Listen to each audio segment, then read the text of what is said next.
मित्रों, त्रेतायुग में भगवान विष्णु ने चक्रवर्ती महाराज दशरथ के पुत्र श्री राम के रूप में जन्म लिया था, तो वहीं माता लक्ष्मी जी ने माता सीता के रूप में जन्म लिया था। इसके अतिरिक्त शेषनाग श्री राम के छोटे भाई लक्ष्मण के रूप में अवतरित हुए थे। श्री राम के अन्य दो भाई भरत और शत्रुघ्न भी अवतार पुरुष थे। भरत भगवान विष्णु के हाथ में सुशोभित सुदर्शन चक्र के अवतार है, तो वहीं शत्रुघ्न भगवान विष्णु के हाथ में शंख के अवतार रूप है। इसके अलावा लक्ष्मण की पत्नी उर्मिला को लेकर यह कहा कि वह नाग लक्ष्मी का अवतार थी और शेष नाग का नाग लक्ष्मी से त्रेता युग में विवाह हुआ था। लक्ष्मण और उर्मिला के दो पुत्र थे जिनका नाम अगद और चंद्रकेतु था। रामचंद्र सीता और लक्ष्मण के वनवास जाते समय उर्मिला भी अपने पति के साथ जाना चाहती थी, लेकिन लक्ष्मण ने मना कर दिया।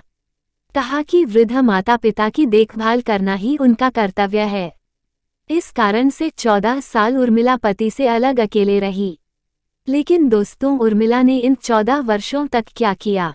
अगर आप जानते हैं तो कमेंट में जरूर बताएं, और अगर नहीं जानते तो इस वीडियो को अंत तक देखें। दोस्तों, अगर आपको ये कहानी अच्छी लग रही है तो कृपया इस वीडियो को लाइक करके हमारे चैनल को सब्सक्राइब कर दीजिए।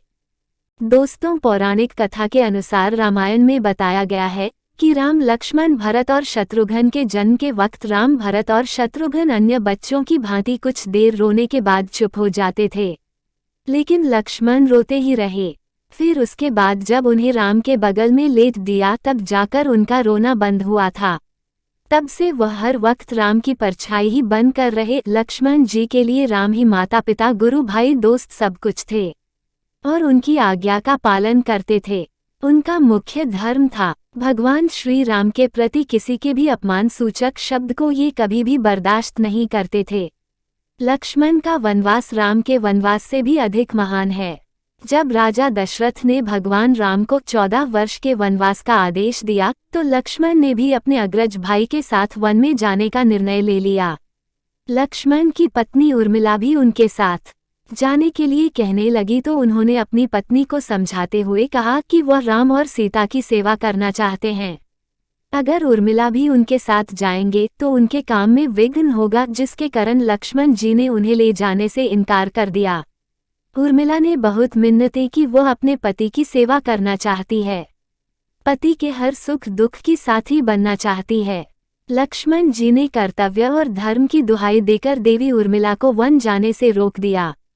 लक्ष्मण के मुताबिक अपने भाई राम और भाभी सीता की सेवा करने के लिए जा रहा हूँ।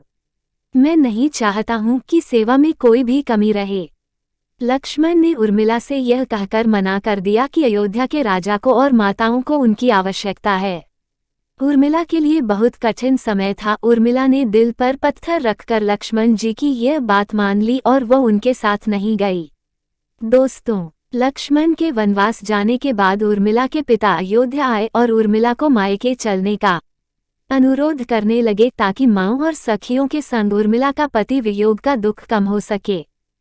परंतु उर्मिला ने अपने मायके मिथिला जाने से इनकार करते हुए कहा, पति की आज्ञा अनुसार पति के परिजनों के साथ रहना है और दुख में उनका साथ देना, यह उर्मिला का अखंड पतिव्रता धर्म था।